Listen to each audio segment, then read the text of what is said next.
isipin natin, nakikita niyo, di ba may pwede nga daw sana na, MGCQ na yung i-announce ng week sana. Kung hindi lang siguro yung nagkaroon ng MGCQ nung nakaraan. Kaya nakikita natin, di ba, pausad na ng pausad, natatanggal na yung barrier ng motor, na ang dami ng mga tuloy-tuloy na yung mga, nabubukasan na yung mga tindahan. Para makita mo talaga na, parang grabe pag, halimbawa pa, kapag dating ng September, biglang MGCQ na, di ba? Para magiging totoo talaga yung mga sinasabi ng mga restoration, di ba? Kaya, ito kasi yung topic ko sa inyo, si Peter to si Peter yung nagsulat, di ba, ng First Peter. Kung tatanungin kayo, sino yung Apostle of Faith? Kilala niyo? Si Apostle Paul. Sino yung Apostle of Love? Si John. Ang Apostle of Hope naman kilala niyo? Si Peter yun. Kaya ito si Peter, kaya parang di ba, na makikita nga natin dito sa book na talagang yung inaano niya sa atin yung mag-hope tayo lagi, di ba? Kaya sa atin ng mga Kristiyano, hindi tayo nawawala ng pag-asa kahit kung ano yung mga masamang balita na nalalaman natin sa paligid. Pero tayo buhay lagi yung pag-asa natin dahil tayo ay may Kristo. Kaya nga sabi hindi, parang imbes na habang may buhay, may pag-asa, habang may Kristo, may pag-asa. Yun yung sabi ni Peter, di ba? Na habang may Kristo tayo, lagi may pag-asa. Kaya totoo naman talaga yun, di ba? Kaya yun nga na manatili tayo umaasa sa gagawin ng Panginoon sa mga susunod pang mga panahon. Kaya ang topic natin ngayon ay ito, yung the rest of our time. Ibig sabihin yung mga natitira nating oras o panahon. Kaya saan to? 1 Peter 4:1-11. Yan, ito si Peter. Yan, sabi siya, si Peter daw, talagang, parang dito kasi sa book na to, or sa mga verses na to, sa buong book nga, nakikita natin talaga na nagpapayo si Peter na, kasi nung time na sinulat niya pala to, malapit na yung martyrdom niya, malapit na siyang patayin. Kaya syempre, kung alam niya gano'n na nga yung, maikli na nga lang yung panahon na, pinapayuhan niya yung mga tao na talagang, sulitin niyo na yung panahon na talagang gawin ang kalooban ng Panginoon. At, di ba, sabi ka rin dito, sabi dyan, if a person really believes in eternity, then he will make the best use of time. Kung ang isang tao daw naniniwala na may eternal life, di ba? Ibig sabihin, pag namuhay siya sa mundo, susulitin niya talaga yung pamumuhay niya, nagagawin niya yung mga bagay na pang-eternal na, ibig sabihin magkakount siya, may panginabang sa buhay na walang hanggan, di ba? Halimbawa, kung mag-aaral ka na para sa Panginoon. Kung magtatrabaho ka, magtrabaho ka na para sa Panginoon. Kung mag-business ka na para sa Panginoon. Di ba? Kung mag-aasawa ka rin lang, mag-asawa ka na para sa Panginoon. Lahat, gagawin mo all for the glory of God. Di ba? Na, yun yung ibig sabihin. At sabi pa, if we are convinced that Jesus is coming, then we will want to live prepared lives. Di ba? Kung talagang isang Kristiyano ay, inaantay niya talaga, alam niya talagang babalik ng Panginoon, ibig sabihin, mamumuhay siya ng prepared na buhay, di ba? Na anytime, kung kailan narating ang Panginoon, handa siya. At sabi pa dyan, whether Jesus comes first or death comes first, whether ma-rapture ka o mamatay, di ba? Sabi dyan, we want to make the rest of the time count for eternity. Gusto natin, yung pamumuhay natin, yung respite of our time, yung mga natitira nating panahon na to ay gagamitin natin for the glory of God, di ba? Kaya lagi ko naaalala talaga yung, di ba, only one life will soon be passed. Only what's done for Christ will last. Di ba na, isang beses lang tayo dadaan sa mundo na to, pero ang mga may pakinabang lang pag umarap tayo sa Panginoon, yung mga ginawa natin para kay Kristo, di ba? Pero lahat ng mga ginawa mo na wala pang sarili lang o para sa walang saysay na bagay, wala siyang pakinabang. Kung ano lang yung ginawa natin para kay Lord, yun lang yung may reward, di ba? Kaya rin nga, naisipin din natin yung mga nangyari sa mundo, halimbawa, itong pandemic, yung January, di ba, nagkaroon ng pagsabog yung taal na yung parang, pati na rin yung pagsabog din sa Beirut, di ba? Yung parang mga bagay, mga aksidente, mga pangyayari. Tsaka yung kahapon, di ba, na lumindol sa Samar, di ba, na ang gano'ng mga kalakas ng mga lindol. Yung parang yung mga iba't ibang mga pangyayari sa mundo na maisip mo talaga, napaka-uncertain ng buhay. Parang hindi mo alam kung hanggang kailan na lang yung buhay ng isang tao. Gano'n, di ba? Kaya pero tayong mga Christian, di ba, parang everyday pagigising kasi sabihin mo, Lord, salamat dahil may Diyos kami. Buti na lang, Lord, tuwing gigising ako sa umaga, meron akong Diyos na tinatawagan. Yung hindi kayo pagising mo parang gaya ng mga hindi nakakilala sa Panginoon, parang mapupuno ka ng takot, lagi lahat na lang ng papangambahan mo, di ba? Pero dahil Kristiyano nga tayo, dahil may pagkakilala tayo sa Panginoon, parang naisip mo, Lord, thank you talaga dahil pwede kaming mabuhay ng payapa, pwede kaming mabuhay ng alam namin na maprotektahan mo kami, covered kami ng blood, ikaw Lord yung hiding place namin, yung refuge, yung strong tower, di ba? Na alam natin na, na pwede mangyari din yung pinag-pray natin na ma-rapture tayo hanggang dulo, kahit ano mapagdaanan, di ba, na aabutan tayo ng rapture, di ba? Kaya, ayun nga, sa mga panahon na to, di ba, mas lalo nating maiisip na ipagkatiwala na talaga yung buhay natin sa Panginoon dahil alam natin napaka-ikli lang ng buhay. Kaya pag sa book na to, si Peter, meron siyang sinabi na 4 attitudes. Na pagka maarte ka attitude.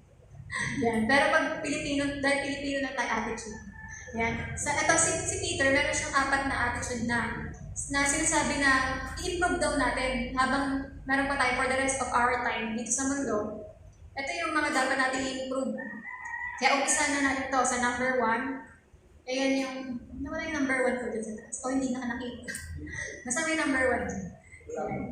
Yung ang number 1 ay a militant attitude. Ayan, ito yung unang-unang attitude, a militant attitude towards sin. Yan, sa verse 1 to 3. Yan, sabi dyan, therefore, since Christ suffered in the flesh and died for us, arm yourselves like warriors, parang mga sundalo, with the same purpose, being willing to suffer for doing what is right and pleasing God. Because whoever has suffered in the flesh, being like-minded with Christ, is done with intentional sin, having stopped pleasing the world, so that he can no longer spend the rest of his natural life living for human appetites and desires, but lives for the will and purpose of God. For the time already past is more than enough for doing what the unsaved Gentiles like to do, living unrestrained as you have done in a course of shameless sensuality, lust, drunkenness, carousing, drinking parties, and wanton idolatries. Yan. Ngayon, ano ibig sabihin nitong militant? Yung militant attitude. Ang ibig sabihin ng militant ay aggressively active. Yan, aggressively active. Di ba pag naisip mo yung aggressive, grabe na yun? Aggressively active pa, di ba? Aggressive na active pa, gano'n ka alerto to, di ba? Ibig sabihin nun, para daw tayo maging, parang yung word kasi na ginamit na to, parang pang sundalo siya. Na ibig sabihin, di ba, na gano'n tayo maging ka-alert, ka-active, gaya ng sundalo, na iwasan yung kasalanan. Di ba, alam naman natin pag mga soldier, talagang mga disiplinado yan, di ba? Ang sundalo, alam niyan kung ano yung dapat niyang iwasan, lalo na kapag panahon na ng laban, alam niya kung ano yung dapat niyang tanggihan at dapat niya lang na isipin at i-focus. Yan, di ba? At ibig sabihin nito, dapat din tayo mga Kristiyano daw ay maging aggressively active na labanan ang kasalanan sa buhay natin. Hindi yung mga, konting may tukso lang, nadadala ka agad. Ibig sabihin nito, aggressively active ka, hindi, iiwas ako dito, hindi ko gagawin to. Diba? Ganun yung ibig sabihin niya, na hindi mo hayaan na madala ka na lang, na go with the flow ka na lang lagi sa mga tukso. Sabi nga dito, our attitudes are weapons, and weak or wrong attitudes will lead us to defeat. Yan, di ba? Para daw nating mga armas yung mga attitude natin. Na kung weak or wrong yung attitude natin, pwede tayong matalo. Di ba? Kaya ganun siya ka-importante. Tapos naranasan nyo rin ba yung, alam niyo yung pupasok kayo sa isang madilim na kwarto?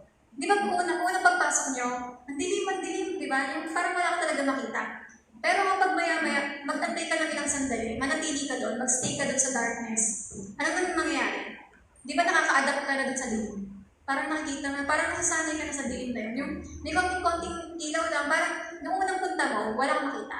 Pero mag-stay ka sa dilim, tapos niliwan, parang na-adapt mo na yung darkness. Diba? Nag-gets niyo? Ano yung sinasabi ko? Diba? At yun nga, alam niyo ba tayo din minsan parang gano'n? Yung pag pumasok tayo sa isang kasalanan, o kaya hinayaan kayo na mayroong isang kasalanan na parang yan, darkness, di ba? Pero, sa una parang yung kasalanan, parang uncomfortable ka. Hindi ka komportable dun sa ginagawa mo kasi alam mo kasalanan siya. Pero, pag nag-stay ka doon, nanatili ka doon sa dilim, nanatili ka doon sa kasalanan na yun, ang mangyayari dyan ay ma-adapt mo na rin yung darkness. Na hindi mo na napapansin, ang layo mo na pala sa liwanag ng Panginoon. Di ba? Kaya, ayan, di ba, na pag tuwing bibigyan tayo ng tukso ng kaaway, dapat, maging alerto tayo na hindi niya tayo matrap doon. Di ba? At kailangan umalis tayo agad. Kung hindi, makaka-adapt ka doon sa darkness na hindi mo na mapapansin, ay, nahulog na pala. Di ba? Yan. Kaya may sinasabi nga na even yung kahit na, Tagalog na niya, kahit na konting-konti na para isipin yung minsan pag sinasabi ng iba, ano lang yan, parang maliit na kasalanan lang to, tsaka simpleng tukso lang to, kayang-kaya ko yan. Wala to, hindi ako mapapatayang dyan. Minsan may mga ganun tayo na ginagawa yung mga Kristiyano, pero di ba kailangan mag-ingat dahil hindi mo mapapansin, kala mo maliit lang yun, pero di ba ang lahat naman ng mga malalaking kasalanan nagsisimula sila sa maliit, di ba? Kaya dapat kahit sa mga maliliit na bagay pa lang, marunong na tayong tumanggi talaga. Yan, at ayun na kasi di ba, ibig sabihin nito yung number 1 natin, yung militant attitude towards sin. Di ba kasi sa panahon na to, hindi na tayo dapat nagpapatrap pa sa kasalanan. Dahil konti na lang yung panahon, kailangan na natin talagang gawin yung mapasakop sa kalooban ng Panginoon. Kaya yan nga, alam niyo, naalala ko si Alden Richards. Kasi nalulungkot ako sa kanya dahil kasi alam niyo yung panahon ng Aldab, di ba parang napaka good boy lang ni Alden, parang ano yun, kasi Christian siya eh. Tapos, tignan niyo yung pinagkaiba ni Alden noon sa ngayon, na parang makikita mo kung paano niya iniwan si Jesus, di ba, dahil sa kasikatan. Na parang ganun talaga yung gagawin ng showbiz sa'yo. Ngayon, tignan niyo si Alden na siya gamer na, tapos lagi nang pagubad, di ba, yung mga pictures, naging papogi na siya ngayon. Parang makita mo sobrang ibang-iba sa dating Christian na parang good boy, di ba? Kaya parang maraming mga ganun na mga artista, kahit kagaya din si Elvis Presley. Kilala niyo ba yun si Elvis? Na parang si Elvis kasi choir member siya. Pero iniwan niya yung paglilingkod sa Panginoon para mag-Hollywood. At yun, di ba nakita natin kung paano rin siyang dinestroy ng kasikatan. Ganun din si Whitney Houston na meron siyang friend din na sabay silang singer sa church. Pero iniwan niya yung pagkanta kay Lord, kumanta na lang siya sa mundo. At nakita rin natin, di ba, kung paano rin dinamage yung buhay niya nung kasikatan. Di ba? Na maraming mga umiwan kay Jesus na dahil may mga ganitong alok, may mga ganitong temptation. Parang, akalain mo ba na, si Alden nga, parang, akalain mo ba si Alden, ganito siya dati, tapos ngayon, ganito na siya ngayon. Parang hindi mo masasabi kung ano yung kayang gawin ng diablo sa isang tao kapag hindi tayo nagbantay sa faith natin. Di ba? Parang yung dating-dating siya sa Panginoon, pwede na sa isang iglap. Mabago siya kung hindi ka magbabantay sa pananampalataya. Na magugulat tayo sa mga news, napakalalim na author nito, biglang magde-declare siya na hindi na siya Christian, ganyan. Parang gano'n na, kaya kailangan lahat talaga ng mga Christian ngayon magbantay sa pananampalataya nila. Kung hindi, laging nandyan yung diablo para ilayo tayo sa kalooban ng Panginoon. Kaya di ba yung word na ginamit dito, pang soldier, na ibig sabihin ng soldier na yun, ayun yung sa picture na yan, na dala-dala niya yung lahat ng armas, lahat ng mga equipment na kailangan niya sa pagsabak sa gera. Kung kailangan niya ng bomba, kailangan ng baril, ng kutsilyo, dala niya lahat yan. Lahat ng kakailangan niya. Para kung may kaaway siyang masalubong, di ba, alam niya yung gagamitin niyang armas para hindi siya mamatay. Di ba? Para hindi siya matalo. Kaya tayo, di ba, kung tuwing bibigyan tayo ng tukso ng diablo o ng kaaway, di ba, gaano tayo kamilitan, gaano tayo ka-aggressively active na mag-no sa tukso ng mga kaaway, di ba? Sa lahat ng mga gustong patibok na ibigay sa atin ng diablo, gaano tayo ka-alertong iwasan, ay mali to, ay kasalanan to. Di ba? Gaano tayo ka-alertong tumalikod doon. At yun nga, di ba, na sabi rin dito, the one thing that will destroy the rest of our time is sin. Di ba, alam niyo kung ano yung sisira ng rest of our time? Na itong buhay natin na maganda sana ang plano ng Panginoon. Sisirain yan ng kasalanan. Di ba? Kaya dapat maging matalino tayo. Parang nakakalungkot, di ba? Yung nakaraan may bata na parang addict sa games. Tapos namatay yung bata. Kasi, yun nga, kasi ang puro ginagawa niya ng games. Parang nakakalungkot na may mga taong namamatay na tatanungin sila ng Panginoon, ano ginawa mo sa buhay mo? Nag-ML po. Di ba? Buong buhay mo, nag-ML ka lang, yun na yung kinamatay mo. Parang nakakalungkot din. Tsaka, halimbawa, sa mga yung mga walang saysay din yung mga vlogs, di ba? Na parang namatay sila kakatuyat, kaka-edit ng mga videos nila, tapos namatay sila. Parang ginawa mo sa buhay mo, nag-vlog po, ganun lang, di ba? Parang, tsaka yung parang mga walang saysay na kamatayan din, halimbawa yung mga TikTok challenge na, yung may ginawa silang dangerous na, yung paa, parang biglang bumagsak. Madami namatay sa ganung TikTok challenge, di ba? Yung bumagsak na, ganun. May basta yung pinapagawa sila ganun, di ba? Parang ayun lang yung pinamatay mo. Kaya nga, di ba, sa atin pagtatanungin tayo, pag nawala ka sa mundong to, sa tingin mo, anong maaalala nila sa'yo? Ano yung ginawa mo sa buhay mo? Parang ano, maaalala ka lang ba nila na ano, mahilig mag-post ng ano, sa Facebook, gano'n, maaalala ka lang ba nila na ito, ganito, ganyan, ganyan. Parang, ano tayo, ano yung, kung tatanungin kayo, anong ginagawa niyo sa buhay niyo, di ba? Na, ano, parang, ano yung, masasabi mo, nagkakount yung buhay is eternity. Kaya nga tayo mga Christians, di ba, na namumuhay tayo na naglilingkod sa Panginoon. Kasi, kung ano lang yung paglilingkod na ginawa natin, yun lang yung may pakinabang sa buhay na walang hanggan. Yan, kaya, pero tandaan natin, di ba, ito, yung kasalanan, ida-destroy niya yung rest of our time. Kaya dapat, maging para tayong soldier na handang, ano, mag-know. Talagang layuan itong mga tukso ng kasalanan. Yan, tapos sabi rin dito, a believer living in sin is a terrible weapon in the hands of Satan. Ngayon, Kristiyano na, di ba? Pero kahit ang Kristiyano, alam niya ng mali yun, pero ginagawa pa rin niya. Ang tawag doon, living in sin, di ba? Namumuhay pa rin siya sa kasalanan kahit na sinasabi niya Christian siya. Ang mangyayari dyan sa mga ganung Kristiyano, they will be a terrible weapon. Magiging armas ka ng Diablo para mag-destroy ng iba. Di ba? Magiging, ang gagamit na sa'yo yung paaway. Na ilan yung manitisod mo, di ba? Pagka, nagpagamit ka sa kaaway. Dahil yun sa pamumuhay natin sa kasalanan na hindi pa rin nagsisisi. Kaya ngayon, di ba? Ngayon kasi, ang pinakakasalanan talaga high-tech na, di ba? High-tech na mga kasalanan ngayon. Halimbawa, matinong-matinong kang nagla-laptop, di ba? O nag-cellphone, biglang nilalabas na ads ng games. Sakto, wala ka namang ginagawa. Di yung nag-games ka, di ba? Parang kung isipin na sabihin, lagi na lang sinasabi, masama mag-games. Siguro, hindi naman masama yung mga games na Scrabble, yung mga gano'n, bawa. Pero halimbawa, yung nagiging masama yung mga games, di ba may mga demonic na games? Makikita nyo naman talaga sa mga itsura pa lang ng mga games na yun, mga demonic talaga. Kaya meron siyang masamang spirito ng addiction, di ba? Kaya na-addict yung mga tao. Nagiging masama kasi yung pag-games natin kapag inaagaw na nito yung time natin para sa Panginoon. Halimbawa, 3 oras ka nag-games, tapos yung Bible, 1 chapter lang, tapos pinantok ka pa, di ba? Makikita mo na inaagaw niya yung time na dapat kinakausap ka ng Panginoon, dapat lumalago ka. Pero yun, doon siya nagiging masama dahil naaagaw yung time. Sige nga kung gano'n kakatagal dyan sa games na yan, gano'n din ba yung oras natin sa pagpiprit, di ba? Kaya doon siya nagiging masama na, di ba? Kung ano yung bagay na pinagdadaanan namin na mas maraming oras kaysa kay Lord, ano tawag doon? Idolatry, di ba? Pag mas marami akong time sa tao na to kaysa sa Panginoon, naging idol ko rin siya. Kung mas marami akong time dito sa games na to, naging idol ko rin, di ba? At alam naman natin na ayaw ni Lord ng meron tayong mas mahal na iba kaysa sa kanya. Halimbawa, matinong-matino ka rin, nagpe-Facebook ka lang, biglang merong lumabas na ads. Mga nag-advertise ng mga trailer ng Korean novela. O nag-play ka, parang gusto ko to. Biglang maya-maya, kinancel mo na yung schedule mo sa araw na to, ng 1 week na schedule, napunta sa Korean novela, di ba? Yung mga ganun na inaagaw ng Diablo, yung mga time na may mga dapat gagawin ng Panginoon sa buhay natin. Yun talaga yung nangyayari, kaya siya nagiging bad. Kasi nag-steal siya ng time. At ang nangyayari pa, dahil may nahihilig sa Korean novela nga, nagpa-fantasize na parang, sana, yung love life ko maging ganito rin, kagaya nila, sino ba yung mga Korean novela? Yan, parang, kagaya nila, sa F4, gusto ko maging ganun din ako, makahanap ako ng ganitong parang damsel. O kaya ng Juntyo, di ba?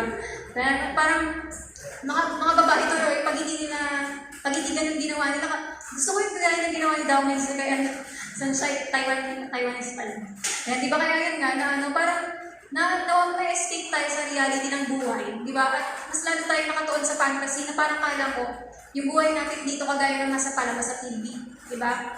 Na nawawala ka sa reality ng buhay. Pati na rin, halimbawa, ito pa yung malala talaga, di ba? Yung mga ads ng porn, di ba? Matino ka, sabay may mga lalabas na, do you want, ganyan-ganyan. Yan, di ba? May mga lalabas na gumagalaw-galaw ng mga bagay sa screen. At yan naman, di ba, sa mga nagpo-porn naman, di ba, nagiging poison kasi ito sa mga isip nila. Na, di ba, lagi niyo tatandaan, di ba, yung spirit at flesh, magkalaban sila. Kapag pag natuon tayo sa mga ganyan, sa mga sensual and sexual na mga bagay na ganito, ang nangyayari, napopoison yung mga isip, di ba? Kaya tignan nyo, kapag yung mga tao mahilig sa porn, dead sila sa prayer. Pag prayer time na wala, hindi makapag-pray. Kapag Bible reading na tamad na tamad. Kasi mas lalo umaangat yung flesh, yung lust of the flesh. Kaya natatalo yung spirit, di ba? Kaya yun yung nangyayari, napapoison yung mga utak nila para mas lalo silang mawala sa Panginoon. Kaya yun yung idinudulot nito sa mga tao. At di ba naalala niyo rin sabi sa prophecy, di ba, ni Dr. Olocoria, na itong year daw, ide-deploy lahat ng mga sexual demons, di ba? Para magkaroon daw ng mga sexual perversion, kagaya ng mga fornication, adultery, and homosexuality, di ba? Na lahat ng yan, ita-target ng kaaway para ihulog lahat ng mga Kristiyano sa kasalanan. Kaya, talaga, kung may mga ganyan din ng mga banta sa atin, kailangan natin tayo mas lalo mag-pray mabuti, di ba? Natandaan natin, di ba, na yung sexual activity lang na nalulugod ang Panginoon sa mga married partners lang yan, di ba? Kaya ayun nga na, di ba, ito talaga yung pinakakasalanan ng mga ngayon, sa panahon ngayon, di ba? Tsaka pati na rin halimbawa, naan niya rin yung mga ads ng mga, yung mga naghahanap ng love life sa chat. Parang akala ko dati, walang papansin ng mga ganun. Pero napatunayan ko na meron pala, na mga pumapatol sa ganun, yung mga yung mga dating na, yung mga parang magsusumba o mga gano'n sa yung video call. Tapos, parang maisip nyo sa mga gano'n na parang nag-iisip sila na siguro dito na ako makakahanap ng mapapangasawa ko. Ang nangyari, di ba, na nakakit siya ng lalaki, first time na lang na-meet yun, tapos may nangyari agad sa kanila. Tapos hindi naman, iniwan lang din siya. Tapos gano'n, hanggang sa nakailang lalaki na siya, lagi may nangyayari sa kanila, gano'n yung cycle, di ba? Parang isipin niyo yung ganung bagay na ganun ka pwedeng itempt o itrap ng kaaway, di ba? Kaya, kailangan talaga mas lalo tayo. Kaya sa mga screen natin, halos lahat ngayon may cellphone na, di ba? Halos karamihan, meron mga gadgets sa bahay. Ito talaga yung dapat natin pinakabantayan ngayon. Kasi yun yung gagawin ng Diablo, high-tech na kasalanan yun. Yan, at halimbawa din naman sa mga panahon na wala kang magawa, pwede ka rin itempt ng Diablo na mag-chat. Halimbawa, yung messenger, di ba, maganda siya. Pero kung aabusuhin mo yung paggamit, magiging bad na siya, di ba? Halimbawa yan yung mga pag-chat-chat din natin ng mga crush natin, na dati, pag hindi ka makatulog sa gabi, nag-OTM ka, nagpe-pray-pray ka na. Pero ngayon, kahit pag hindi ka makatulog sa gabi, may ka-chat ka na o ka-text hanggang madaling araw, di ba? Pinapalitan na yung lugar ng Panginoon sa buhay mo. Na lalo na sa panahon itong mga panahon ng kabataan, pakinggan niyo itong mabuti. Natandaan niyo, sa panahon ng kabataan niyo, may gagamitin ng kaaway na ipadala sa inyong babae o lalaki na pwede kayong ilayo sa concentration niyo sa Panginoon. Alam mo na yung panahon na yan, dapat minamahal mo ang Panginoon, pero isa-sidetrack ka ng kaaway para mawala yung concentration mo. Ilalagay ka niya sa mga ganitong tao para pareho kayong hindi lumago, di ba? Hindi muna kayo ma-inlove sa Panginoon. Kaya alam niyo yung nangyayari, halimbawa, lalo na pagbagong mga Christian lang, dapat i-consider natin yun. Alam niyo ba, ninanakaw niyo yung pagmamahal na dapat para sa Panginoon. Kinukuha niyo na kagad yun para sa inyo. Kaya yung mga bago nating mga members sa church, imbis na ma-inlove sa Panginoon, nai-inlove sa tao, sa church mate, di ba? Kaya dapat, hayaan niyo muna silang lumago para wala kayong pagsisisiyan sa dulo. Di ba? Kaya yun nga na, hayaan natin na bawat isa, lalo sa panahon natin kabataan na ganito, na paglingkuran muna nila yung Panginoon at mahalin, bago yung tao na agad yung mamahalin nila kapag kakapasok pa lang nila. Di ba? Kaya yan nga, maging maingat tayo sa ganun. Kasi may mga gustong gawin ng Panginoon, kaya lang, syempre, ganun yung kaaway para bigyan tayo ng mga balakid para hindi mangyari sa looban ng Panginoon. Yan, kaya tsaka lagi natin tandaan yung do not awaken lang until it so desires. Tsaka alam niyo, ito kasi talaga, sobrang nakakatawanan kasi talaga na, ayun nga na, hindi lang siya basta love life, yung talaga may nangyayari fornication. Kaya yun yung, talaga, na grabe, di ba, na babantayan talaga mabuti para ma-preserve yung mga buhay ng mga umpisa. Yan, kaya mananangin tayo ng tayo, di sabihin na do not awaken lang na, mag-pray tayo ng timing ng Panginoon para dyan, di ba? Tapos meron din, di ba, na mga nangyayari din na na kailangan din natin bantayan, di ba, na may mga chat din na mga nangyayari. At lalo itong mga quarantine na to, di ba? Na may mga chat na hindi naman kayo dapat nagka-chat nito, pero nagka-chat kayo, ganun. Pwedeng trap ng kaaway din yung mga bagay na yan, di ba? Lalo na kung yung sinachat mo ay asawa na, may boyfriend o may girlfriend na, di ba? Pwede kang din gamitin ng kaaway para para maggugulo ng mga relationship, di ba? At yun nga, kasi di ba may mga, mag-ingat tayo sa ganun din na yung nag-open ka na ng feelings mo, may asawa na yun, di ba? Kasi nagkakaroon dyan ng mga emotional lies, di ba? At pwedeng gamitin yan ng kaaway kung hindi tayo mag-iingat. Yan. At halimbawa din naman sa YouTube din, kailangan din natin mag-ingat dito kasi di ba laging may mga suggestion na videos dyan, di ba? Pagka-open ko pa lang YouTube, may mga isasuggest sa'yo na kung ano-ano papanoorin, di ba? Meron ka mga napanood na mga videos na hindi mo dapat napanood. Kaya yan yung mga bagay na pwedeng gumulo sa relasyon mo, sa devotion mo sa tao.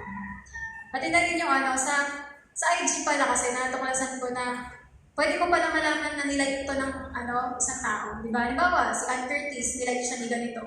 Ni ganitong ka-churchmate mo. Idol pala si Solen Yusap, sila, yung mga pa-sexy mga artista. May simula, ba't si Ina nilike niya to si Aramina?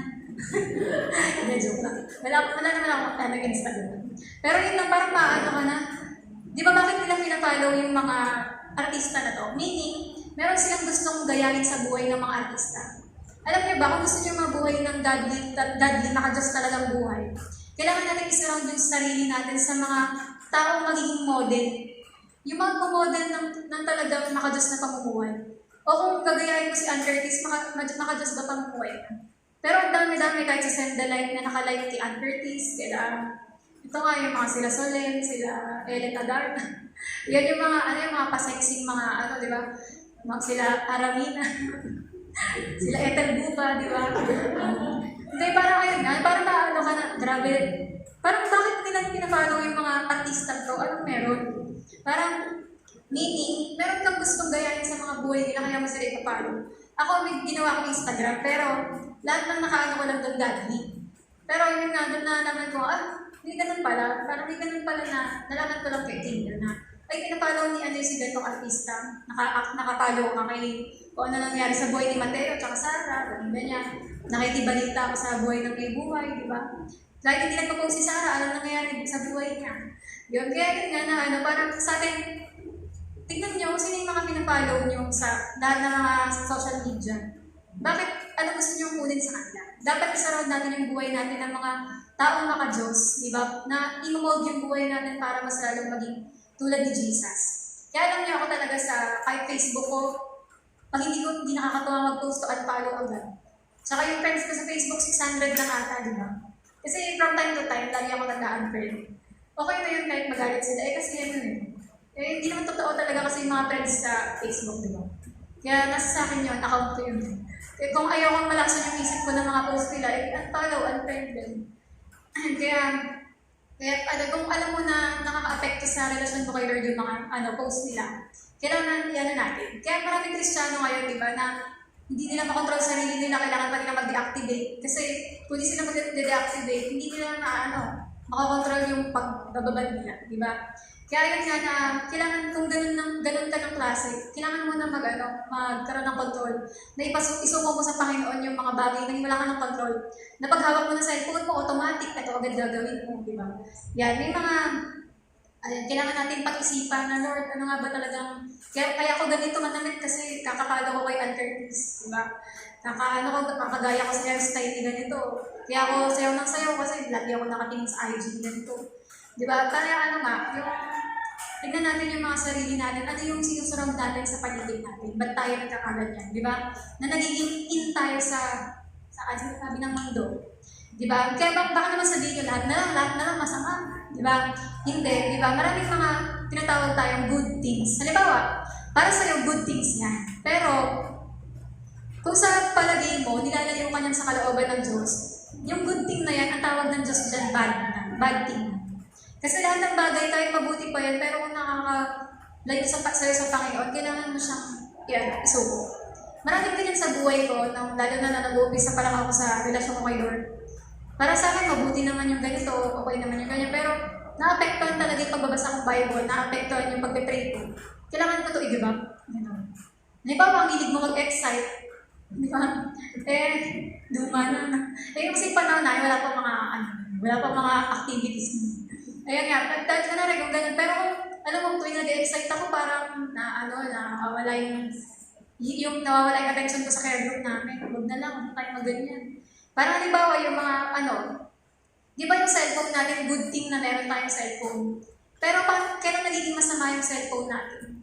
Kapag kung ano-ano na yung ginagawa mo, nililid ka na niya sa kasalanan at nilalayo ka na sa kalooban ng Panginoon. Kaya pag-isipan niyo, ano yung mga good thing para sa'yo, pero nilalayo ka naman kay Lord.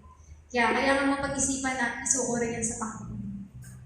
Kasi nga, sinasabi ko rin to, kasi yung malapit na yung 40 days of Teshuvah, sa Friday na yun, sakto prayer marathon natin, mas lalo tayo mag-pray. Ibig sabihin ng 40 days of Teshuvah, 40 days of repentance. Naalam natin sa mga during ng gantong season, ang daming kung ano-ano nangyayari kakatakot sa mundo, di ba? Kasi sinasabi ng Panginoon na magsisi na kayo, di ba, sa mga kasalanan. Kaya nga, isang paalala lang ito sa bawat isa sa atin, di ba? Na kung ano yung nililid sa atin ng Panginoon, isuko natin, i-give up na natin yan. Hindi yan worth it na pangawakan. Kaya ba dahil sa ibig sabihin ba, lahat ng palabas sa TV, lahat na lang ng panoorin, masama, may mga mabubuti rin, di ba? Pwedeng good thing. Itong palabas na to, di ba? Mabuti naman. Pero halimbawa sa tulad ko na masyado kong dinadama yung pinapanood ko. Nakaka-apekto siya sa devotion ko kinabukasan, naiisip ko yung pinanood ko kagabi. Yung parang hindi ako makamove on doon sa story, ba't kasi ganun yung nangyari, ba't ganun yung ending, ganyan. Di ba? Eh kung ako ganun yung klaseng tao ako na naapektuhan yung devotion ko, hindi na ako nanonood. Di ba? Dahil sa Korean novela, ba, maganda naman yung palabas, di ba? Halimbawa, yung mga Korean novela noon, wala kang kissing scene yun kahit isa eh. Mabuti naman, okay naman. Parang napaka-wholesome lang ng kwento. Pero, hindi ko na pwede gawin yun dahil nakaka-apekto na siya sa akin, sa mga dapat ko pang gawin para sa Panginoon. Sa consecration ko kay Lord. Kaya, depende yun sa atin, di ba? Na ano itong mga bagay na to na dapat i-give up ko na. Hindi lahat matatawag natin masama. May mga mabuti, pero kung nilalayo ka kay Lord, hindi na yun okay. Diba? Kaya ayun nga, di ba? Sa lahat ng mga nangyari dito sa mundo, syempre, di ba, na ang alam nyo, ang lahat ng mga blessing nasa righteous. Pag sinabi natin righteous, ito yung mga tao sumusunod sa Panginoon. Di ba nakakita nyo kagaya ng kanta natin kanina? For the name of the Lord is a strong tower. The righteous run into it and are safe. Di ba? Sino yung naligtas? Bakit hindi sinabi doon na lahat na ng tao na papasok doon sa tower, eh, maliligtas? Di ba? Ang sinabi lang doon na they are safe, yung mga righteous, di ba? Basahin niyo yung Psalms, napakadaming blessing ng Panginoon sa righteous.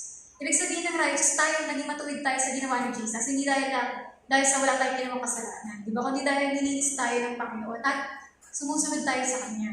Kaya sa panahon na to, dapat talaga kung gusto nyo matanggap yung blessing ng Panginoon, matawag talaga tayo ng mga tao na namumuhay sa righteousness and holiness. Diba?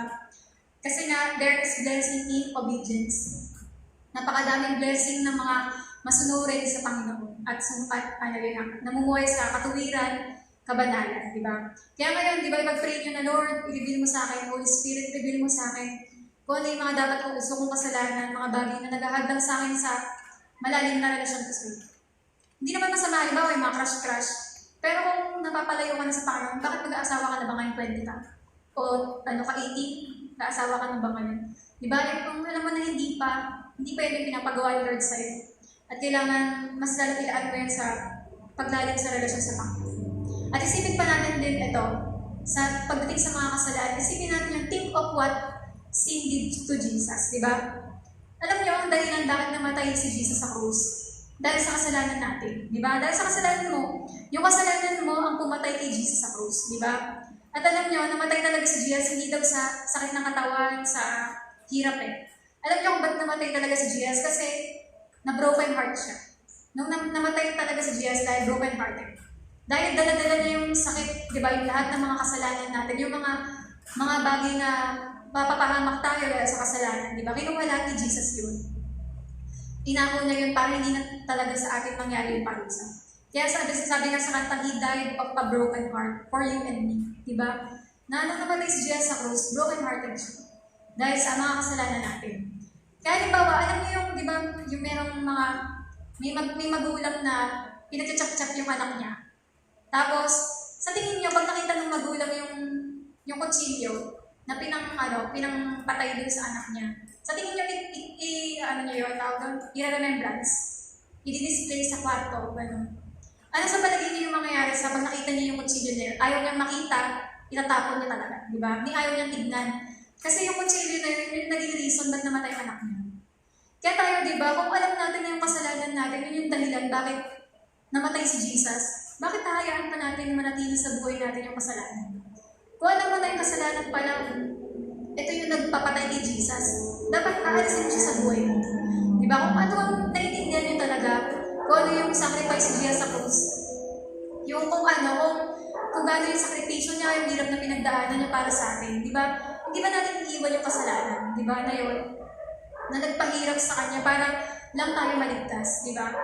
At yun nga, di ba, alam natin na galit ang Diyos sa kasalanan, pero salamat kay Jesus dahil na-overcome niya, napagtagumpayan niya yung power ng sin, at hinahanap na ng Panginoon lahat ngayon ng makasalanan, na inaantay sila na magsisi, di ba, at iligtas. Kasi gusto ng Panginoon talaga maalis yung mga kasalanan sa buhay natin para mangyari talaga yung kalooban niya sa atin, di ba? Kasi hindi mangyayari yun kapag hinahadlangan tayo ng kasalanan. Kaya tinatawag talaga tayo ng Panginoon na i-give up lahat ng mga kasalanan sa buhay natin. At tandaan din natin to, yung enjoy the will of God.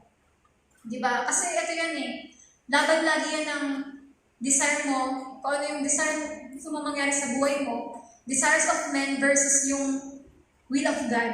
Ano yung masusunod sa buhay mo? Yung sarili mong gusto o yung plano talaga ng Panginoon sa buhay mo? Kaya nga, di ba may tinatawag tayong permissive will? Ano yung sabihin ng permissive will? Ito yung kalaban ng God's will. Diba? Ito dapat yung kalooban ng Diyos. Pero dahil makulit ka, ayan, hinayaan na lang ng Panginoon yung permissive will. Halimbawa, hindi talaga yun yung God's will mo. Pero dahil hindi talaga yung will ni Lord na maging boyfriend o girlfriend mo o maging asawa mo. Pero dahil makulit ka, ayaw mo magpapigil, pinabayaan ka na lang ng Lord. Sige, wala kung yan na napili mo. Halimbawa, meron din merong gusto ni Lord na maging teacher ka, kaya lang mas pinili mo maging seaman. Papabayaan ka rin ni Lord, permissive will yun. Nangyari, maging seaman ka talaga. Meron din naman na ito yung school na gusto ni Lord para sa'yo, pero dahil mas mapilit ka, makulit ka, gusto mo itong school, papabayaan ka ni Lord, tawag doon permissive will. Diba? At sa mga ganung bagay, pwede naman yun Yun nga lang, na miss out mo yung God's best. Yung talagang best na ibibigay ng Panginoon sa'yo, hindi mo nakuha. Pero ang pinaka-comfort na lang natin pag nagkamali tayong gano'n, tandaan na lang natin na He makes something beautiful out of my life. Diba? Kahit gano'n ka naka-broken, kaya nakasira ang nangyari sa buhay mo, kaya pa rin ni Lord mag-come out ng something beautiful dyan. Diba? Pero ang pinaka-best pa rin talaga, piliin natin kung alam hindi ka pa nagkakamali, gawin na natin, piliin na natin yung best ng Panginoon para sa atin, di ba? Alamin natin, Lord, kaya lagi ko rin prayer na, Lord, ayokong mawala sa kalooban mo, ayokong piliin kalooban mo. Kahit kailan, Lord, huwag mo hayaan na gawin yung kalooban mo. Di ba? Na not my will but yours be done. Dahil yan yung prayer ni Jesus mismo, di ba? At kung lagi natin pagpipili na, Lord, not my will but yours be done, lagi niyang ibibigay sa atin yung, ano yung will ng Panginoon. His will is good, pleasing, and perfect. Diba? Na wala kang pagsisisihan kapag sinunod mo ang Panginoon. At, ayan nga, diba, na yun ang dapat natin i-claim at ipag-pray sa ating mga buhay. Sunod naman, diba, yung, iba pala. Yan, tsaka, alam nyo, kapag sinunod nyo rin yung kalooban ng Panginoon, huwag na kayo magtaka kung meron kayong mga friends, mga family members na kontra sa inyo. Sasabihin na hindi nila maintindihan yung pinili mo. Ganon. Kaya halimbawa, sabihin ng isang full-time, ma'am, magpapastor ako. Ano magpapastor? Ganyan, ano pag gagawin mo sa God? Sinira mo na buhay mo. Sinira na. Kasi minsan, gano'n sila, di ba? Para sa mga unbeliever, ano mapapala mo dyan? Mabubuhay ka ba pag nagpastor ka? Hindi nila maintindihan yung pagpili mo ng will of God. Halimbawa, sabihin mo, ma'am, magta-tithes ako. Ano magta-tithes? Ba't may mga ganyan-ganyan? Paano ba yung church? Dapat ko ano lang yung gusto ikabit. Ibigay yun lang, ganyan-ganyan, di ba? Pagagawin mo yung oba ng Panginoon, maraming kukontra na mga unbelievers, na mga hindi nakakaintindi ng kalooban ng Diyos. Halimbawa, sa paniniwala sa divine, magpa-hospital ka na yan, isabot na yan. Hindi, naniniwala ako sa divine, papagalingin ako ng Panginoon, di ba? Para may mga, lalo na dito sa natin, alam niyo yung mga balita na yung pinagbasa-pasahan sila ng mga ospital, tapos namatay, yung mga gano'n na, ilang balita yung gano'n na ang daming namatay dahil hindi inasikaso ng ospital, na ilagay man sa ospital, pero hindi pinansin ng mga nurse, pinantay na lang mamatay, pinansin ng patay na. Ganon. At yung mga, di ba na kung ganun yan talaga yung magiging sitwasyon dito sa mga ospital natin, naku, doon na lang ako kay Dr. Jesus, di ba? Doon na ako sa dakilang manggagamot na alam mo, gagaling ka talaga. Di ba? Kaysa sa mga ospital ng Pilipinas. Di ba? Kaya ipanalangin natin yung mga ospital dito. Kaya yun nga na, di ba? May maraming mga namatay na kung pinag-pray na lang siguro sila, hindi na lang sila dinala sa ospital, baka buhay pa sila ngayon, di ba? Kaya, yun nga na, maraming mga bagay tayong gagawin na kalooban ng Diyos, pero huwag ka magtaka kung yung mga kukontra, di ba? Kasi ganun talaga, na, Sabi nga, if we do the will of God, we will invest the rest of our time in that which is lasting and satisfying. Gusto mo ba yung rest of your time maging lasting and satisfying? Ibig sabihin talaga nakakalugod, di ba, sa iyo. Kaya, mas magandang piliin natin ang kalooban ng Diyos sa buhay natin habang nandito pa tayo. Kaysa sayangin natin yung oras natin sa paggaya ng mga bagay sa mundo, gaya ng mga tao sa mundo, pagiging tapuan ng mundo na ito, di ba? Kaya, mas piliin natin yung will of God. At, alalahanin din natin ito, remember what you were before you met Christ. Naalala niyo ba kung sino kayo nung hindi pa kayo Christian? Kung gaano kayo kasira buhay, gaano ka bandage ng kasalanan, alipin ka ng sigarilyo, alipin ng alak, alipin ng masamang mga barkada, alipin ng mga games, alipin ng ganito na pagnanakaw, alipin ng na ganyan-ganyan. Di ba? Ayun nga, na nakita mo na, pag binalikan mo yung buhay mo dati, gusto mo bang balikan? Kung gaano ka ka-lost, kung gaano ka nasa darkness, di ba? Pag naisip mo, Lord, ayoko, hindi ako babalik sa dati ko. Walang saysay buhay ko kung wala ka. Di ba? Kaya pag naisip mo yung dating ikaw, wala kang ganang balikan yung dati. Kasi alam mo kung gaano ka sinisira, dinadestroy ng kasalanan. Di ba? Kaya napaka-foolish. Nabalikan natin yung old life natin, yung dating buhay. Yung parang madaw aso, di ba, na bumabalik ka sa kinakain uli yung suka, yung sinukan. Di ba? Ganun yung pagbalik natin sa kasalanan. Kaya ipanalangin natin na kapag tayo nagsisi tayo sa kasalanan natin, huwag na natin balikan. Yung iniyak mo sa Panginoon, sinori mo, huwag mo na yung balikan, di ba? No turning back. Yan. At kaya, ano yung unang attitude dapat? Militant attitude. Number 2 naman, ito tayo, yung patient attitude naman toward the lost. Sa verse 4 to 6 yan. Sabi dyan, in connection with all this, they, the unbelievers, are resentful and surprised that you do not think like them. Nagugulat daw yung mga unbelievers, bakit ganyan ka mag-isip? Parang taliwas sa mundong to. Yan. You do not think like them, value their values, and run hand in hand with them into the same excess of dissipation and immoral freedom. And they criticize and abuse and ridicule you and make fun of your values. Kaya tatawa ng kanila, lalait ka nila. But they will have to give an account to Him who is ready to judge and pass sentence. Okay lang dahil si Lord yung mag-judge sa kanila on the living and the dead.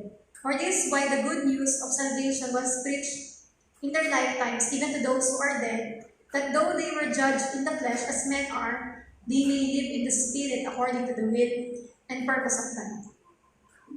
Ayan, yung pagiging patient natin sa mga lost, sa mga unbelievers. Tandaan natin na lahat ng unbelievers o yung mga taong wala pa kay Kristo, blinded sila, bulag. Alam niyo yung bulag, ibig sabihin hindi nila makita yung katotohanan. At sila rin ay mga dead spiritually, patay sila spiritually. Hindi nila maintindihan yung mga bagay na spiritual.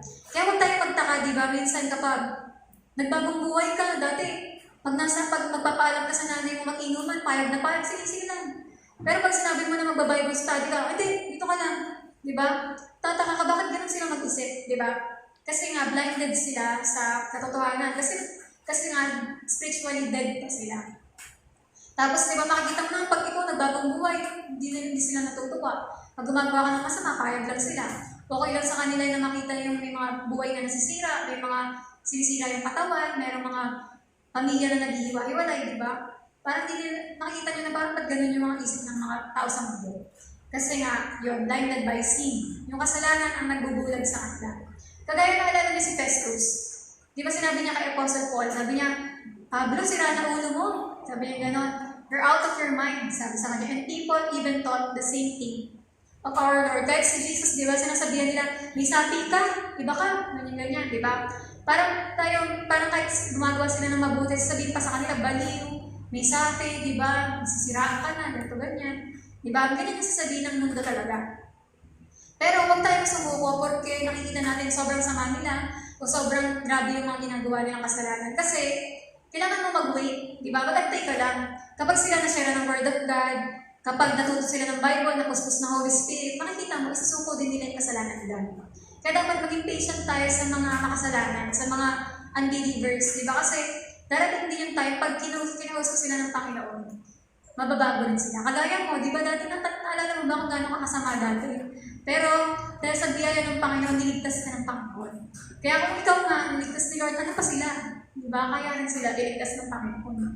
Kaya yun nga, na kailangan na natin gawin, turuan lang natin sila ng turuan, hayaan lang natin na si Lord yung bumago ng buhay nila. Tayo, ang role natin magturo at manalangin. Pero si Lord, ang role niya, baguhin yung mga tao. Diba? Hindi tayo ang pwedeng kumontrol, hindi natin sila mababago. Ang kailangan lang natin maging patient na habang tinuturuan ko to, alam ko, magbabago to. Diba? Kasi alam natin na tuwing share tayo ng word of God, may power yun. Mababago at magbabago sila. Kahit sobrang tagal, parang ang tagal magbago, pero maging patient tayo sa kanila. Kaya, di ba kung kayong, maganda nga sana may ganun kayo eh. Kung meron kayong spiritual diary. Kasi sa spiritual diary na, nung unang taon, taong 2005, ano pa ako nito? Panikalokohan ako, favorite ko pa mga expression yung mga ganito, ganyan. Pero, ayun nga, konti-konti na ako sumisilip sa Bible, ganyan. Parang makikita mo na, yun, medyo yung pray ko noon, mga nakaka 5 minutes na akong pray, ganyan. Noong pagdating ng 2006, ganito na ako, ganyan. Kaya parang yearly kung nag-record kayo ng spiritual diary, nakikita niyo kung gaano kayo kasama nung una, gaano kayo kapasaway kay Lord. Pero habang tumatagal, grabe, Lord, salamat, hindi pa nag-rapture dati. Kung hindi, iwan talaga ako dati. Ako laging pinagpapasalamat, Lord, salamat, hindi pa nag-rapture nung time na ganito kami. Nagsasama namin ng panahon na yun. Parang mga worldly Christian kami. Pero salamat dahil inantay mo kami. Kaya parang diba, bakit tayo maging patient sa iba? Dahil naalala natin, oo nga pala, naging patient si Lord sa akin. Dati ganito ako, ganyan. Pero inantay ka ng Panginoon magbago. Diba? Na dumating rin yung time, ay na-pick up mo rin kung ano yung sinasabi ng Panginoon. Kaya sa mga tinuturuan din natin, mga dinadala natin kay Lord, magantay lang tayo. Kasi meron din silang timing na mauunawaan din nila one day yung tinuturo mo at sinasabi ng Panginoon sa kanila. May mga tao rin na sinising lang tayo, hindi na-appreciate yung ginagawa natin sa kanilang pag-follow up.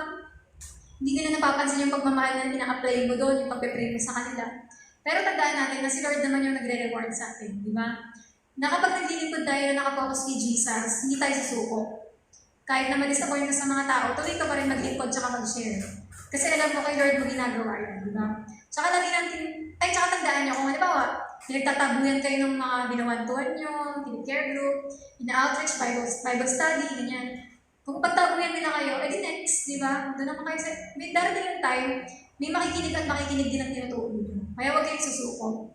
Darating yung time na may makaka-appreciate ng effort nyo kay Lord, ng mga pagtatanim natin, di ba? Alam natin, pag nagtanim ka, meron kang aanihin, di ba? Kaya dapat tuloy-tuloy na tayo sa share. Tsaka alam natin that faith comes by hearing and hearing of the word of God. Na ba nakakapakinig sila, nag-grow yung faith nila kay Lord. Kaya tayo mga Christian, dapat daw hindi tayo nagtatago. Kailangan natin ng exposure. Yung, huwag ka mahiya mag-post sa Facebook. Huwag ka naiiya na mag-post ng Jesus loves you. Di ba kabado ko? Ilang likes lang kaya makukuha nito. Di ba makakabasa kaya nito, ganyan. Huwag mo na isipin yung gano'n. Malay mo, may nangangailangan ng Jesus loves you na yan, di ba? O yung mga bagay na testimony mo na di mo alam kung paano matatouch yung buhay ng iba. Kaya kailangan itong mundo na to, puno na to ng darkness. Kailangan nila ng mga liwanag na magdadala sa kanila kay Jesus. Kaya nga tawag sa atin, di ba, we are the light of the world.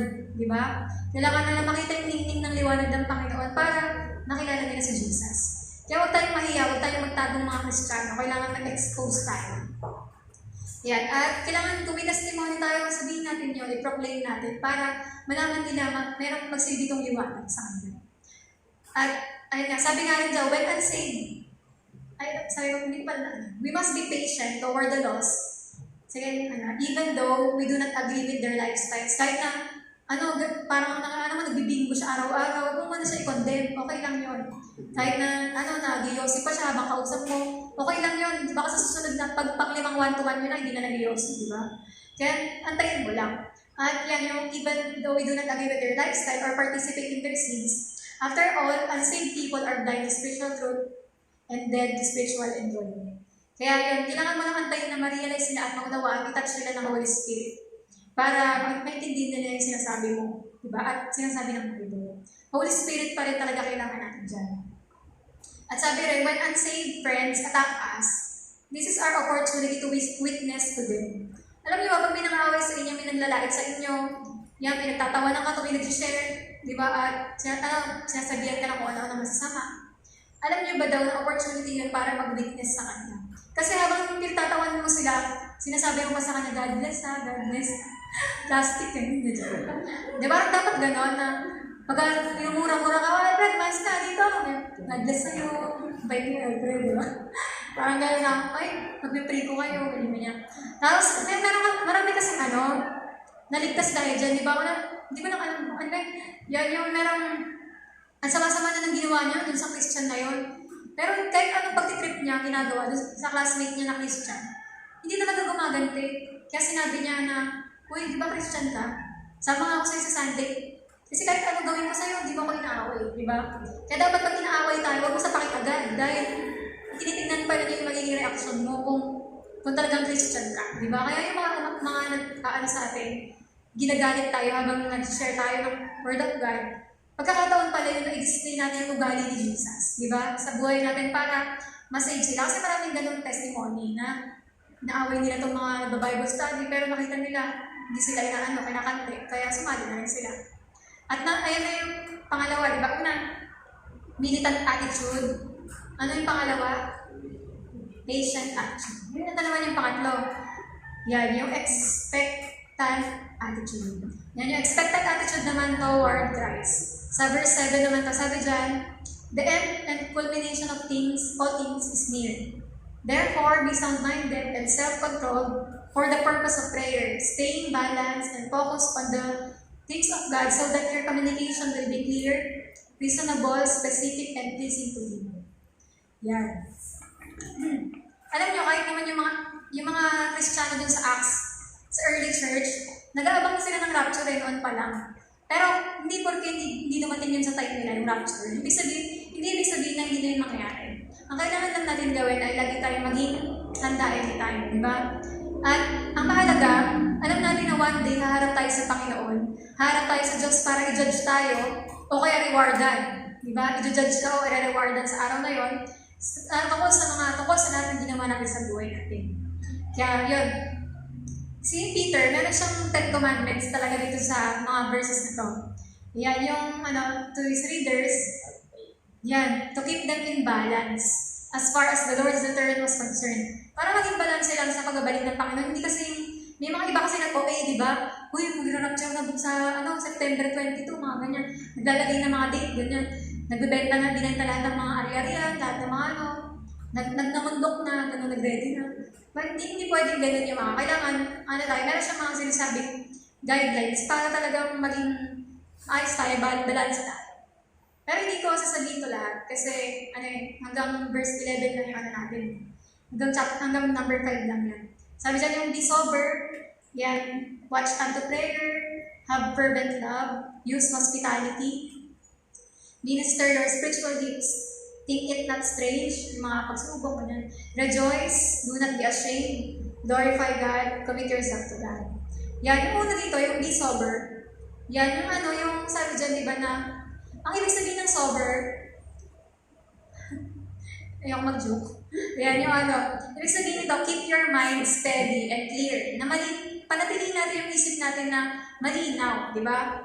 Ibig sabihin niya, ayan, ito yung winawarningan tayo tungkol sa wild thinking. Yung yung mga na-exage na, yung naging extreme na OOA na sila. Yung mga tawag doon, yung mga nag-set ng date sa December 25 po, mag-rapture, sa May ganito, yan, lahat ng mga date, nilalagay na nila. Hindi yung sober. Kasi kung ano-ano yung mga ginagawa, nag-OOA sila sa mga response to prophecies, kung binenta lahat ng gamit, di ba, iniwan lahat ng mga kaibigan, lahat ng mga tao sa mundo. Tapos meron din mga OA na tinodo-todo nila yung aral nila sa prophecies, pero nag-end up sila na sariling interpretation na lang nila yung pinaliwanag nila. Hanggang sa todo aral sila, sasabihin nila, ako ang Antikristo. Ganun yung mga nag-end up sila na, ako talaga si Jesus Christ, dumating na ako. Ako yung second coming, ganyan.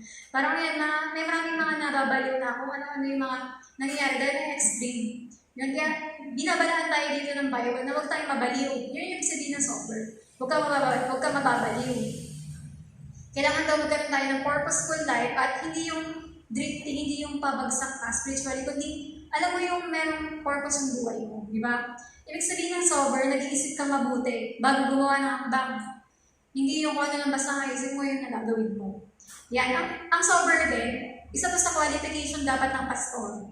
Tsaka ng mga church members. Kasi, kung isipin niyo kung tayo, kung ano-ano mga isip natin, paano isipin ng iba, may baliw yung church na yun, ayoko sumama dyan, di ba? Kaya dapat tayo maging ayos mga pag-iisip natin. Kasi, kapag kakaiba tayo, aayawan tayo ng mga tao na, kakaiba yung mga pinagsasabi ng mga tao doon. Yan. Kaya yun, at sabi nga daw, tama yun, napag-aralan natin yung mga practices, pero huwag mong i-major na parang sobrang okay na okay ka na doon, di ba? Na ang mahalaga na alam natin, kahit hindi tayo sobrang talino, pero ang mahalaga alam natin na babalik ang Panginoon at one day, haharap tayo sa judgment sa Kanya, di ba? Kaya, ito rin yung pangalawa dyan na sinabi, yung watch and pray. Di ba? Kasi sabi nga, tingnan itong quotes na to. Sabi dyan, if our prayer life is confused, it is because the mind is confused. Kayo ba, pag nagpipray kayo, ang gulo ba ng isip niyo? Lumipad-lipad, napunta sa itong palabas sa TV, nakaluhod tayo dito, nagpipray tayo, biglang naalala mo yung ulap kahapon, na bukas meron kayong magkikita kayo ni ganito, ganyan. Yung palipad-lipad isip mo, sabihin mo, Lord, di talaga ako makapag-pray, bakit ganito ba ako? Kasi sabi, if our prayer life is confused, it is because the mind is confused. Kaya hindi ka makapag-pray kasi ang dami mong pinuno yung isip mo na kung ano-ano. Kaya kailangan bumalik tayo sa renewing of your mind. Kailangan po ang gulo-gulo na ng isip mo na apekto ng prayer life mo. Kailangan na i-renew yung mind mo. Parenew mo na yan sa Panginoon. Iwasan mo na lahat ng mga nanggugulo sa isip mo. Kasi nga, di ba sabi dito, yung prayer life natin dapat ganyan. Serious. Kung alam mo na darating ang Panginoon, lagi kang handa na Kristiyano, ang prayer life mo dapat serious. Balance mind, ibig sabihin, nakatuon yung isip mo pag sinabing pray, pray.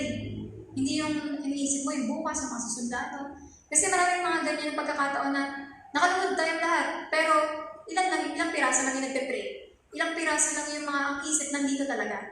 Yung iba, yung isip nasa ibang lugar, di ba?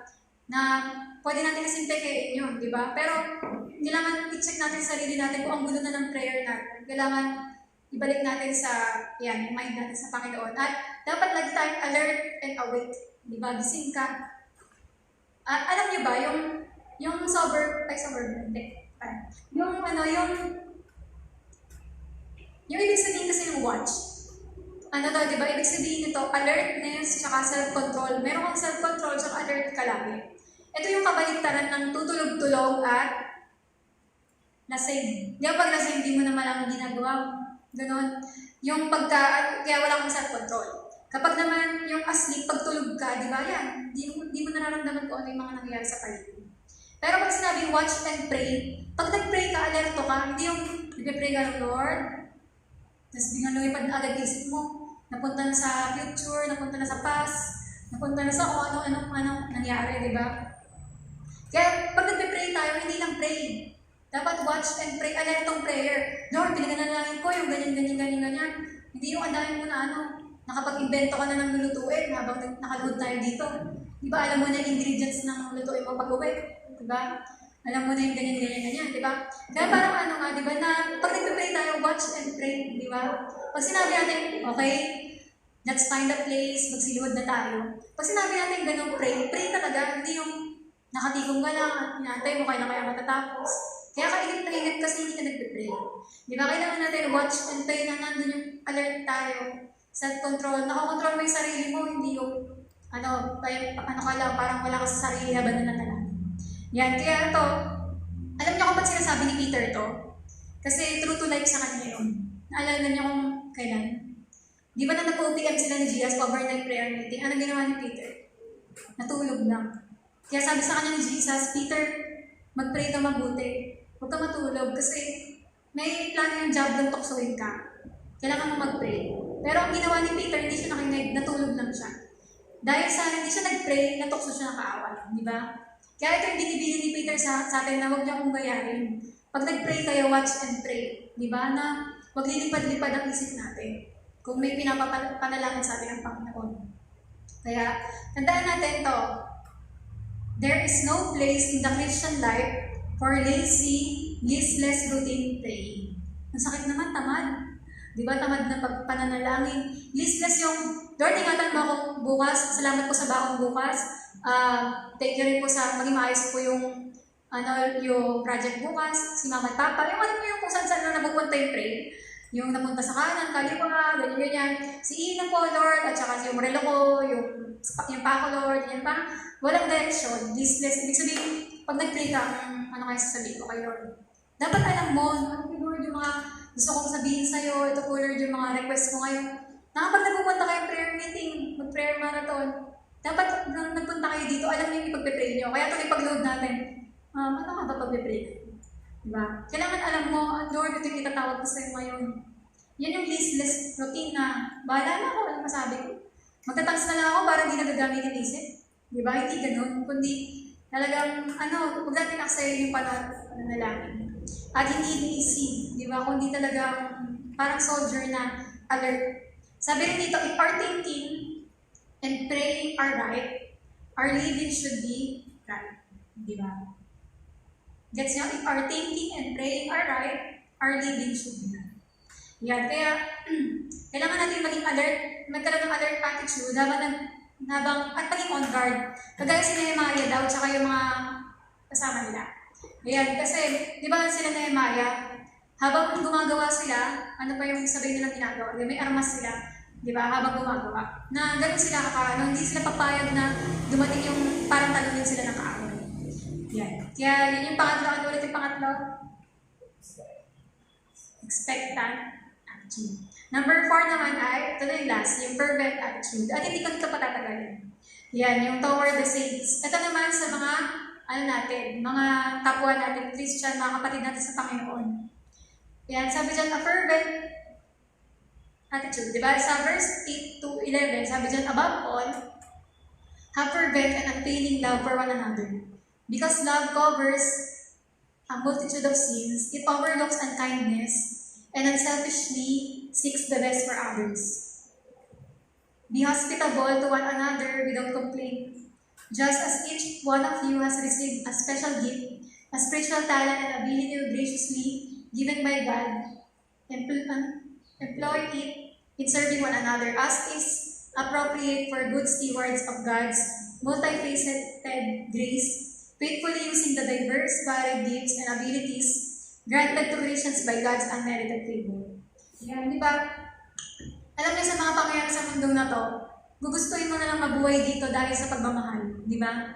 Pag nagmamahalan ng mga tao, kung tayo, marunong tayo umibig sa iba, yun na lang yung naging reason bakit ang saya pa mabuhay, di ba, sa mundo.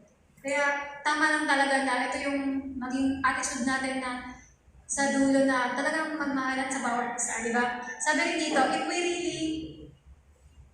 really look for the return of Christ, then we shall think of others and properly relate to them, di ba? Kung talaga nag-aabang tayo sa pagbabalik ng Panginoon, aalalahanin natin yung iba at itatrato natin sila ng ayos. Sabi dito, love for the saints is important before all things. Higit sa lahat ng bagay, pinakamahalaga yung pagmamahal natin sa ibang tao. Love is the badge of a believer in this world. Kaya tayo nakikilalang Kristiyano dahil sa pagmamahal. Ba't nalalaman na sa MNHS ka nag-aaral? Dati may patch kami, di ba? Yung nakalagay na logo. Kaya sa atin din, yung logo natin. Yung kung mapagmahal tayo, nakikilala tayo na mga Kristiyano. Na yun nga, yung mga kaya sinasabi dito, yung be hospitable sa pagpapatuloy sa bahay, pati na rin yung mga spiritual gifts, kung meron kang gift of serving, mag-serve ka, kung may gift of teaching ka, mag-teach ka, gano'n.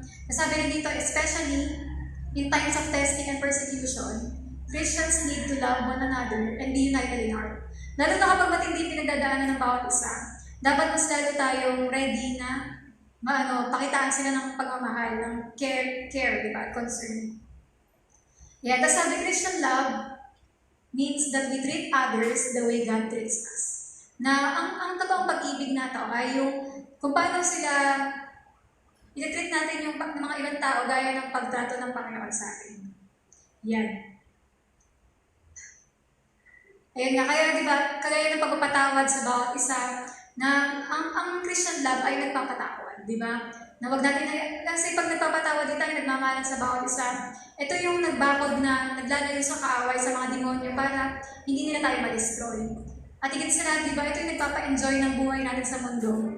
Pag nagkakaisa tayo at nagmamahalan. At nagiging delight, di ba, parang ang saya magantay sa Panginoon kung alam mo na yung mga kasama mo ay nagmamahalan sa bawat isa. Kaya yun nga, sabi dito, how long is the rest of your time? Only God knows. Gano'n pa ba kaya kahaba yung oras mo? Si Lord lang may alam. Pero sabi dito, don't waste it. Invest it by doing the will of God. Na huwag natin sayangin yung rest of our time, di ba? Kundi magkaroon tayo ng militant attitude na huwag natin hayaan na yung kaaway ay magkaroon ng pagkakataon sa buhay natin. Di ba? I-repent na natin lahat ng kasalanan kasi may gustong gawin ng Panginoon sa buhay natin. Pangalawa, magkaroon tayo ng patient attitude. Tuloy-tuloy pa rin tayo sa pag-share sa mga unbelievers, sa mga hindi pa nakakilala sa Panginoon, sa mga inaalagaan natin, dinidisciple sa Panginoon. Maging patient lang tayo sa kanila dahil alam natin si Lord pa rin ang at work, di ba? Pangatlo, expectant attitude toward Christ. Na mabuhay pa rin tayo lagi nag-aabang sa Panginoon anytime, maging ready.